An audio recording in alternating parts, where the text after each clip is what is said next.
ٹھیک ہے، امیر عباس صاحب، کیا پرائم منسٹر کا پاکستان میں جیل جانا ضروری ہے؟ جی یہاں تو اب یہ کرائٹیریا بن چکا ہوا ہے کہ وزیر اعظم اگر کوئی بنے گا تو وہ جیل جائے گا، اور وہ کہیں نہ کہیں زندگی کے کسی موڑ پر اگر وہ کھڑا ہونے کی کوشش کرے گا، اگر وہ سویلین سپرمیسی کی بات کرے گا، اگر وہ کہے گا کہ یہ کیسا دستور زباں بندی ہے تیری محفل میں، یہاں تو بات کرنے کو ترستی ہے زباں میری، اگر وہ کہے گا کہ پاکستان میں کانسٹیٹیوشن کی سپرمیسی ہونی چاہیے، اگر وہ کہے گا کہ میں قوم نے مجھے منتخب کیا ہے، میں ہوں اس ملک کا فیصلہ ساز ادارہ، میں ہوں اس ملک کی حتمی طاقت، میں نے قوم کے سامنے جواب دینا ہے، میں نے اس ملک کی خارجہ پالیسی بنانی ہے، میں نے اس ملک کی داخلی پالیسی بنانی ہے، میں نے قوم کے ساتھ ایک کمٹمنٹ کی ہے، میں اس کا امین ہوں، میں کسٹوڈین آف پبلک ٹرسٹ ہوں، جو یہ کرے گا اور یہ کہے گا وہ کہیں نہ کہیں کسی نہ کسی موقع پر یا اڈیالہ میں پڑا ہوگا یا کوٹ لکھپت میں پڑا ہوگا۔ یہی قصور عمران خان کا آج ہے، یہی قصور ماضی میں نواز شریف نے بھی کیا تھا۔ باقی ان سیاستدانوں کی غلطیاں اپنی جگہ پہ،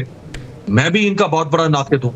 لیکن ہمیں آج احساس ہوتا ہے کہ نہیں یار، یہ اتنے برے لوگ نہیں تھے جتنا ان کو بنا دیا گیا۔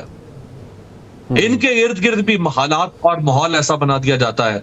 کہ ان کو اس قابل ہی نہیں چھوڑا جاتا کہ یہ پھر کبھی سہولت کاری کرنا شروع کر دیتے ہیں مقتدرہ کی، اور جب یہ کھڑے ہونے کی کوشش کرتے ہیں تو پھر تختہ دار ان کی منزل ہوتا ہے۔ تو یہ المیہ ہے پاکستان کا کہ آپ دیکھ لیں کیا کیا ہم نے ذوالفقار علی بھٹو کے ساتھ، جیسے مونا ذکر کر رہی تھی، آج 45 سال لگے پاکستان کی سپریم کورٹ کو، یہ لکھا ہے اپنے اختلافی نوٹ میں جسٹس اطہر من اللہ نے کہ 45 سال لگے آپ کو وہ داغ دھونے پہ، لیکن آپ اس کا مداوع نہیں کر سکتے جو کچھ بھٹو کے ساتھ آپ نے کیا۔ پھر وہ لکھتے ہیں کہ کیا تمہیں کچھ اور دہائیاں چاہیے جو آج داغ لگا رہے ہو، بلیمش کا لفظ استعمال کیا انہوں نے، جو آج تم داغ لگا رہے ہو، اس داغ کو دھونے کے لیے تمہیں پھر مزید دہائیاں چاہیے ہوں گی؟ آج تمہارے ہاتھ میں، آج کل گزر گیا تمہارے ہاتھ سے، جو آج تمہارے ہاتھ میں ہے تم آج کو داغدار کر رہے ہو۔ آج عمران خان کو آپ نے اسی طرح سے کٹہرے میں کھڑا کر رکھا، جیسے کبھی بے نظیر کو کھڑا کیا، جیسے کبھی نواز شریف کو کھڑا کیا، جیسے ذوالفقار علی بھٹو کو کھڑا کیا آپ نے۔ تو یہ کھیل اب اس ملک میں دیکھیں، یہ چلانا ہم چاہیں گے بھی کو نہیں چل سکتا۔ اب پاکستان میں صرف اور صرف انڈیجنس پالیٹکس ہوگی، یاد رکھیے گا۔ پاکستان میں سیاستدانوں کی غیر فطری نہ پیداوار ہو سکتی ہے،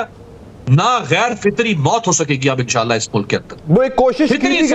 اب آپ کی بات ٹھیک ہے، 8 فروری کے سے پہلے ایک کوشش بھی کی گئی، ایک جماعت بنائی گئی، بعد میں پتہ چلا کہ اس جماعت کے سربراہی اپنی سیٹ ہار گئے، پھر سیاست سے کنارہ کشی انہوں نے کر لی، تو غیر فطری سیاست اب نہیں ہو سکتی ہے۔ ملک صاحب، جو بات امیر عباس صاحب نے کی ہے، یہی نقطہ ہے میرا کہ کیا سیاستدان قصوروار ہیں کہ جو ایک دوسرے کے ساتھ کرتے ہیں، یا جیسے امیر عباس صاحب نے کہا کہ ان کو بھی لاچار کر دیا جاتا ہے، ان کو بھی بے بس کر دیا جاتا ہے؟ اصل میں امیر عباس صاحب بڑے اصول پسند صحافی ہیں، ان سے اختلاف میں بہت کم کرنا چاہتا ہوں۔ کوئی یہ جو ہے وہ جو ہمارے سیاستدان ہیں، یہ روٹی کو نوٹی نہیں کہتے، یہ جو ہے جذباتیت سے ذرا نکل کے سوچئے گا۔ جب عمران خان صاحب پاپولر ہونا چاہ رہے تھے تو اس وقت انہوں نے اس لیے ساتھ دیا تھا اسٹیبلشمنٹ کا کہ پیپلز پارٹی اور پی ایم ایل این کو پاکستان کی سیاست سے آؤٹ کر دیا جائے۔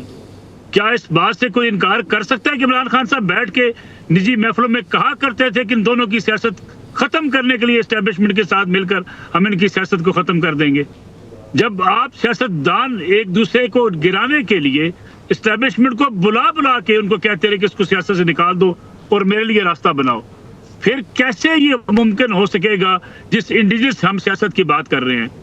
آج بھی آپ دیکھیے کیا الزام ہے اس پی ڈی ایم کی حکومت کے اوپر یا پیپلز پارٹی پہ۔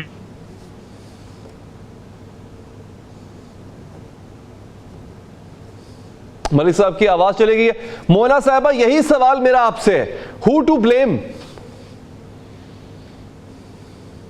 یہ دیکھیں، جو